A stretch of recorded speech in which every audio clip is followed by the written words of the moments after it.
आज का हमारा प्रश्न है कि नई कविता का आरंभ कब से हुआ।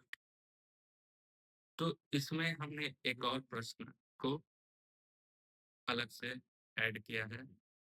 क्या प्रयोगवाद काव्य धारा जो है नई कविता के रूप में अपना आगे विकास करती है? इसको भी हम लोग जरा इसी के दौरान समझते चलेंगे।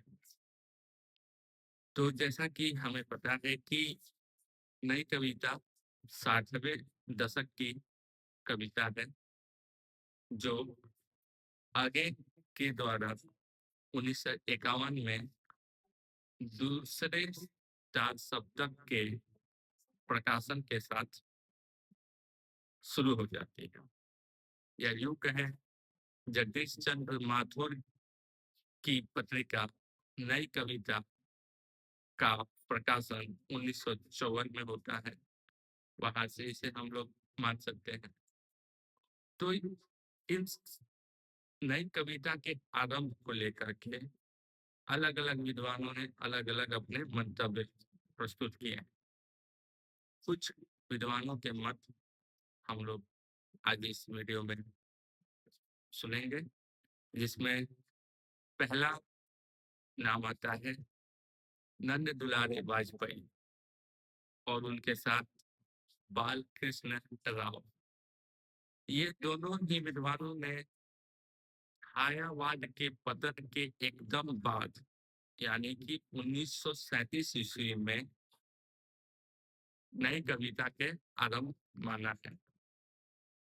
लेकिन चूंकि 1937 ईस्वी में हम लोग जानते हैं कि प्रगतिवाद का दौर चलता है और यहाँ विद्वान 1937 से ही नई कविता का दौर मानते हैं, तो यह उचित नहीं है। क्योंकि उस समय जो समाज, जो हमारा साहित्य था, उसके अंतर्गत जो भावबोध थे वो अलग थे और नई कविता में जो आधुनिक भावबोध है वो अलग है। तो इस प्रकार ये मत उतने सार्थक साबित नहीं हो पाते हैं कि नई कविता का आरंभ 1937 से माना गया। इसके बाद शंभुनाथ सिंह जी के मत है कि उन्होंने कहा है कि प्रयोगवाद से नई कविता अलग नहीं है। ठीक है, इनका हम लोग थोड़ा सा बाद में अच्छे से चर्चा करेंगे, क्योंकि इसमें हम लोगों ने एक प्रश्न तो ये भी लेके चला है कि प्रयोगवाद और नई कविता जो है क्या प्रयोगवाद का ही अगला रूप है। तो इसको हम लोग उसमें समझ लेंगे। तो शंभुनाथ सिंह जी ने कहा कि प्रयोगवाद से नई कविता अलग नहीं है। इसके बाद आते हैं गिरजा कुमार माथुर एवं राम स्वरूप चतुर्वेदी। गिरजा कुमार माथुर एवं राम स्वरूप चतुर्वेदी जी ने कहा है कि प्रगतिवाद और प्रयोगवाद, ये दोनों की जो विरासत है उससे निर्मित संश्लेषण की कविता नई कविता है। यहाँ भी ध्यान देना क्या बात है कि नई कविता में विद्वान लोग प्रयोगवाद को पीछे नहीं छोड़ रहे हैं, प्रयोगवाद को साथ में लिए चल रहे हैं। ठीक है, उसमें वो आगे कहते हैं कि नई कविता पत्रिका के प्रकाशन के साथ ही इसका आरंभ माना जाता है। ठीक है, इसको भी हम लोग और अच्छे से समझेंगे। इसमें जब आगे हम लोग बढ़ते हैं तो वहां डॉक्टर रामविलास शर्मा एवं डॉक्टर नामवर सिंह जी ने स्पष्ट शब्दों में कहा है कि प्रयोगवाद का ही छद्म रूप नई कविता है। यानी कि नाम बदल करके, नकली बन करके छद्म, मतलब समझ सकते हैं आप लोग, मतलब कि आगे जब प्रयोगवाद ही नई कविता के नाम से अपना विकास कर रही है, इनका कहना है। इसके बाद लक्ष्मीकांत वर्मा, इन्होंने कहा कि नई कविता का आरंभ 1951 ईस्वी से माना जाता है। क्यों? क्योंकि इसी वर्ष आगे द्वारा संपादित दूसरा सप्तक प्रकाशित हुआ।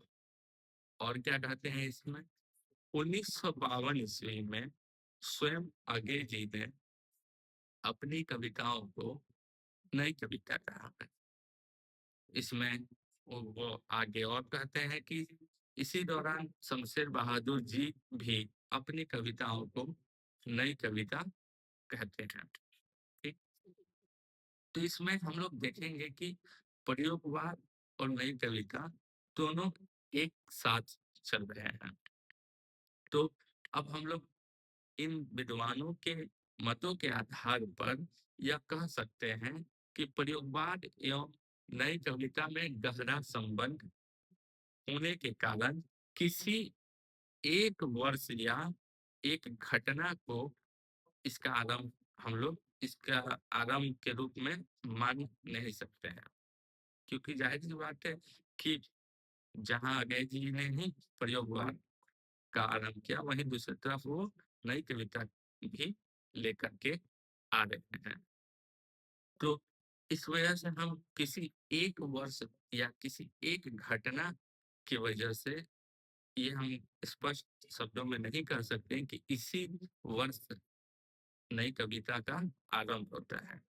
मोटे तौर पे हम लोग जगदीश चंद्र माथुर की जो नई कविता पत्रिका है उससे हम लोग इसका निर्धारण करते हैं। तो इसमें अब हम लोग देखेंगे कि जब दूसरे तार सप्तक का प्रकाशन होता है तो उसमें ही उसकी भूमिका लिखते वक्त अजय जी ने प्रयोगवाद नाम का खंडन कर दिया। खुद से ही उन्होंने जिस नाम को दिया था उस नाम का उन्होंने खंडन कर दिया। और जहां तक नई कविता पत्रिका की बात है, वो हमें लगता है कि वो नई कविता के विकास को रेखांकित करती है, ना कि उसके जन्म को। ये तो बात हो गई नई कविता के आरंभ एवं कि उसका आरंभ कब हुआ, कैसे हुआ, क्यों हुआ। अब इसमें हम लोग नई कविता, प्रयोगवाद एवं प्रगतिवाद पर बात कर लें, क्योंकि विद्वान कहीं प्रगतिवाद प्रयोगवाद का की परंपरा उसके मतलब उसी की परंपरा से निर्मित और संश्लेषित होकर के इस कविता को मानते हैं।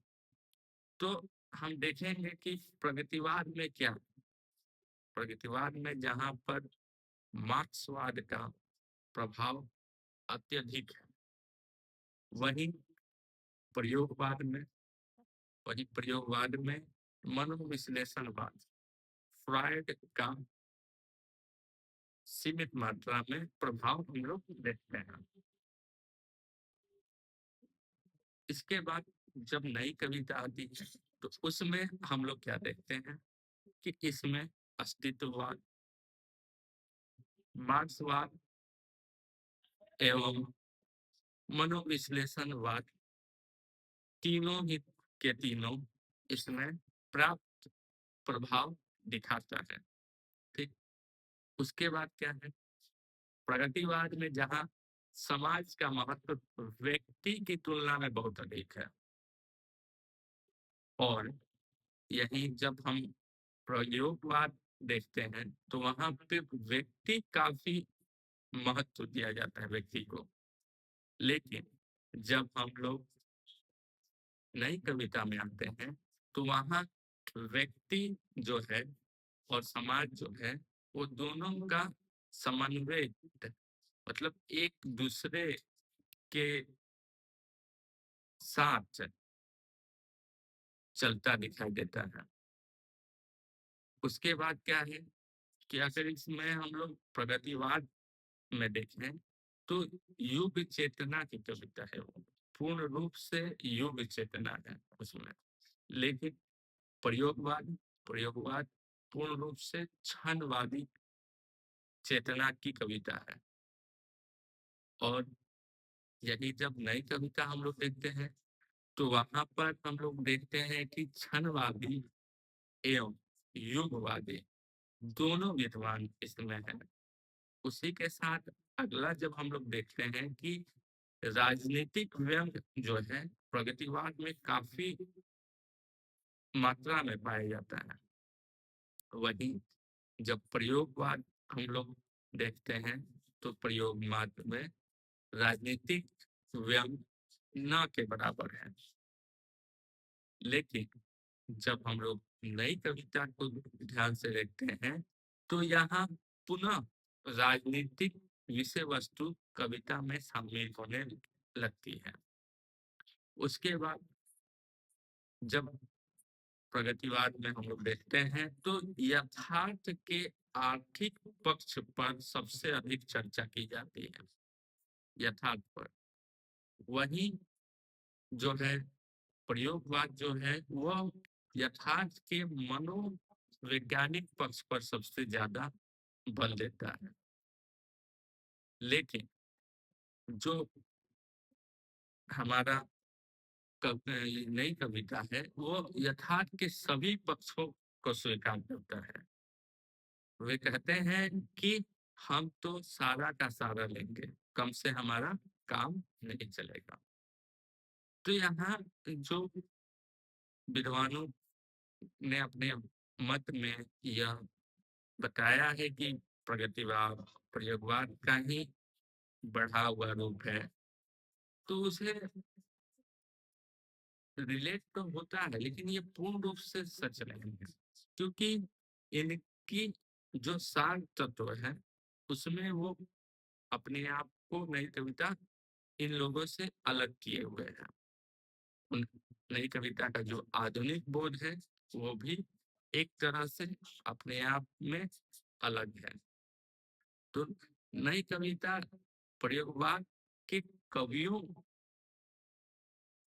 कवियों कवि उसमें हो सकते हैं, लेकिन पूर्ण रूप से अगर कहा जाए कि प्रयोगवाद ही बढ़ करके नई कविता बन गया है तो ये 100% सही नहीं है। ये मेरा मानना है। तो मैं आशा करता हूँ कि आप लोगों को नई कविता के आरंभ एवं प्रयोगवाद प्रगतिवाद नई कविता इनके बीच जो अंतर है उसे आप सभी अच्छे से समझ पाए होंगे। तो आज के लिए बस इतना ही। आगे के लिए धन्यवाद।